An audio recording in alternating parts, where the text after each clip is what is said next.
کسی نے اسے خلل دماغ کہا ہے، کوئی اسے زندگی کا حاصل سمجھا، کسی نے اسے آگ کے دریا کی مثال دی، کسی کا دعویٰ تھا کہ آگ دونوں جانب لگتی ہے۔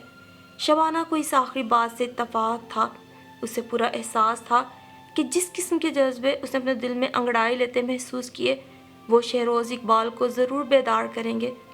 خود وہ لڑکیوں کے معاملے میں کتنا ہی سنگ دل کیوں نہ ہو، بعض اوقات صرف ایک بوند کی ہلکی پھلکی لیکن مسلسل ٹپکن پتھر میں بھی سوراخ کر دیتی ہے، اور شبانہ کو بھروسہ تھا کہ شہروز اقبال پر یہ گہرا اور مسلسل احساس ضرور اثر انداز ہوگا۔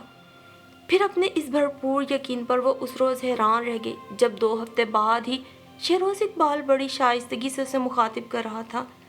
مس شبانہ، وہ کتاب پہ جھکی بڑی محویت سے پڑھ رہی تھی، مگر ذہن میں اس وقت شہروز اقبال ہی گھسا بیٹھا تھا۔ جب ہی تو کتاب کے ہر صفحے پہ اسی کا عکس نظر آ رہا تھا۔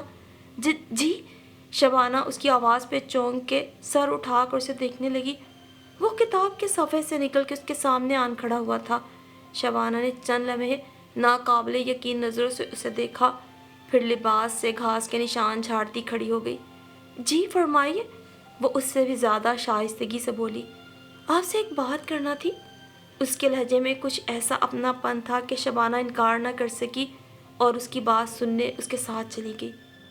بعد میں یہ ایک بات بہت سی باتوں کا پیش خیمہ بن گئی، اور وہ جس نے بڑی بے نیازی سے نجمہ سے سوال کیا تھا کیسی کیا خاص بات ہے شہروز اقبال میں، اب اس خاص بات کا ذکر ہر ایک سے فخر سے کیا کرتی تھی۔ جب 2 ذہن و دل ایک دوسرے کو لاشعوری طور پہ تسلیم کر لیں تو انہیں قریب آنے میں دیر نہیں لگتی۔ کچھ یہی شہروز اقبال اور شبانہ کے ساتھ ہوا تھا۔ وہ دونوں بہت کم وقت میں ایک دوسرے کے بے حد نزدیک آ گئے تھے۔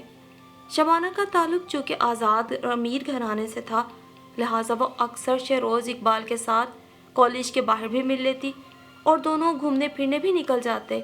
اس عشق کو مزید ہوا شہروز کی تنہا رہائش نے دی۔ وہ ایک فلیٹ میں تنہا رہتا تھا۔ اس کا تعلق زمیندار گھرانے سے تھا۔ اس کے والدین اور زیادہ تر رشتہ دار گاؤں میں رہائش پذیر تھے۔ اپنی تعلیم کے سلسلے میں وہ ابتدا ہی سے والدین سے جدا رہا تھا، اور اب تو اسے تنہا رہنے کی عادت ہو گئی تھی، اور اب اسے تنہائی میں شبانہ جیسی پرکشش لڑکی کا ساتھ بھی نصیب ہو گیا تھا۔ تم دنیا کی وہ پہلی لڑکی ہو جس نے مجھے بھرپور انداز میں متاثر کیا ہے، یہ بات وہ کئی بار شبانہ سے کہہ چکا تھا۔ شبانہ جب بھی یہ جملہ سنتی فخر سے اس کا سر مزید بلند ہو جاتا۔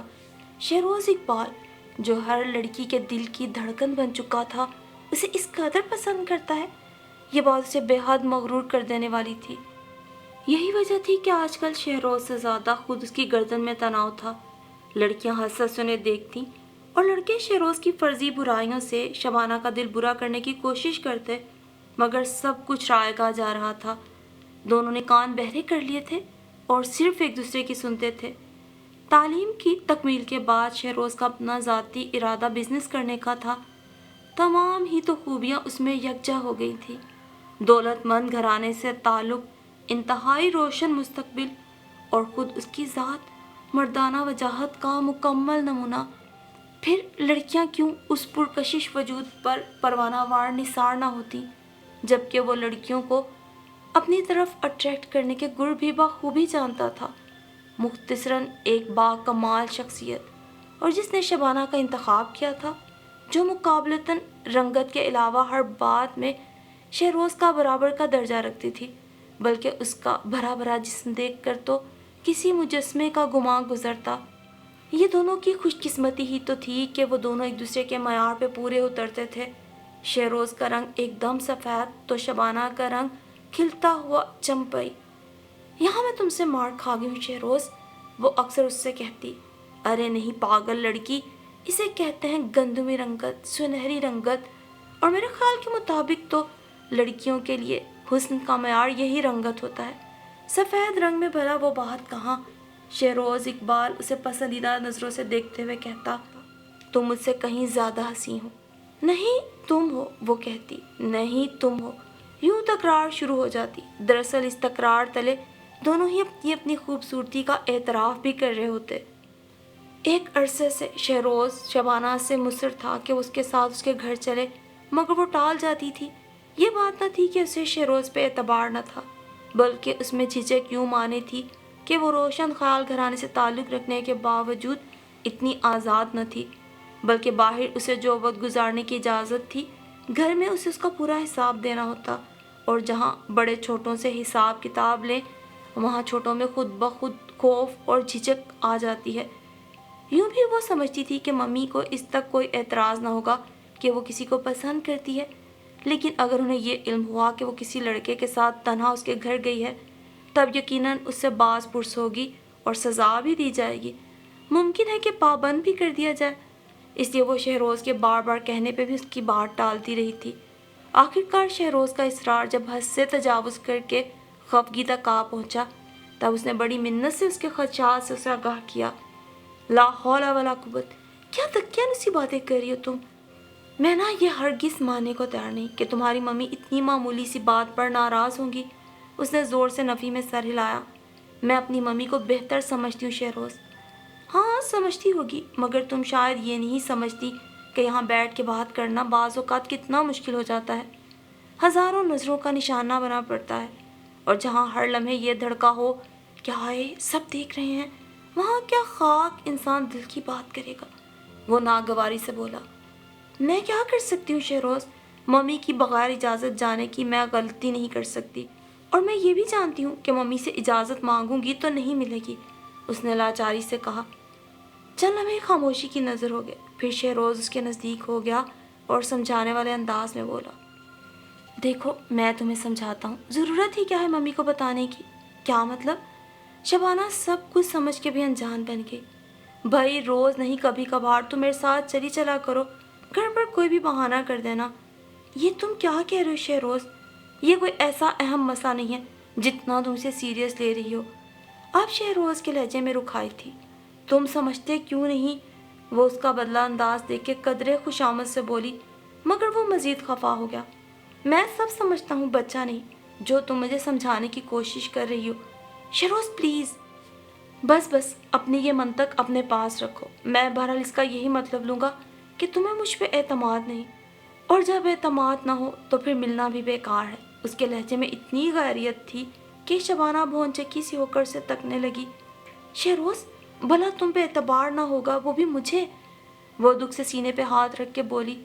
تب شہروز نے زہریلے لہجے میں کہا، پھر کیا بات ہے؟ وہ چپ چاپ اسے تکنے لگی تو وہ طنز سے ہنسا۔ یا پھر خود پر اعتماد نہیں؟ کاش تم میری مجبوری کو سمجھنے کی کوشش کرتے۔ وہ جھیم سی گئی۔ اگر تم ممی کو درمیان میں مت لاؤ، شہروز نے اس کی بات کاٹ دی۔ مجھے یقین ہے کہ جب وہ کبھی مجھ سے ملیں گی تو یقین کرو تم سے کہیں زیادہ مجھے بھروسے کے قابل سمجھیں گی۔ تب پھر تم ان سے کیوں نہیں مل لیتے؟ کئی بار کی کہی ہوئی بات اس نے پھر دہرائی۔ میں تمہیں بتا چکا ہوں شبانہ کہ ابھی وقت نہیں آیا۔ جس روز بھی میں اس قابل ہوا سب سے پہلے انہیں ہی جا کر ملوں گا۔ تم یقین کرو شبانہ خانم، مجھے سمجھنے کی کوشش کرو پلیز۔ میں تم سے جنوں کی حد تک پیار کرتا ہوں، کوئی مذاق نہیں کر رہا تم سے۔ شبانہ کی اڑی اڑی رنگت دیکھ کر آخر میں اس کا لہجہ نرم پڑ گیا۔ شہروز، الفاظ اس کے گلے میں اٹکنے لگے۔ یقین کرو شبانہ، میرا مقصد صرف تم سے یکسو ہو کے گفتگو کرنا ہے اور کچھ نہیں۔ ہم جو یہاں اتنے لوگوں میں بیٹھ کر اتنے خوبصورت عہد و پیما کرتے ہیں، اور وہ سب اس مشکوک فضا میں اپنا حسن کھو دیتے ہیں، اور تنہائی ایک عام سی بات کو بھی کتنا حسین بنا دیتی ہے، اس کا اندازہ تمہیں ابھی نہیں ہے، مگر اس وقت ضرور ہوگا جب تم اور میں تنہا بالکل اکیلے بیٹھ کے گفتگو کریں گے۔ شبانہ جی، اس کے لہجے کی گھلاوٹ نے ہی شبانہ کو گھائل کر رکھا تھا۔ وہ سوچنے لگی آخر اس میں حرج ہی کیا ہے؟ جس طرح وہ پڑھائی کے بعد اور کبھی کبھار کلاس چھوڑ کے گھنٹوں شہروز سے محو گفتگو رہتی ہے، اسی طرح اس کے گھر میں بھی یہ سب کچھ ہو سکتا ہے کہ کسی کو دیکھ لینے کے خوف سے بھی نجات مل جائے گی۔ شہروز شبانہ کو ایسی نگاہوں سے دیکھ رہا تھا کہ جیسے شبانہ کا انکار اس کی موت بن جائے گا۔ میں سوچوں گی، اس نے دانستہ ٹھہر ٹھہر کر کہا تو وہ بھڑک اٹھا۔ سوچوں گی؟ ارے بھائی سوچو گی، میں تمہیں کھا تو نہیں جاؤں گا۔ پھر شرارت سے ہونٹ داب کے بولا، جب کہ تم ہو کھا جانے والی چیز۔ شبانہ ایک دم جھیم کے سرخ ہو گئی۔ اس کی ایسی بے باکی شبانہ کو کھل جاتی تھی، مگر کبھی کبھار اچھی بھی لگتی تھی۔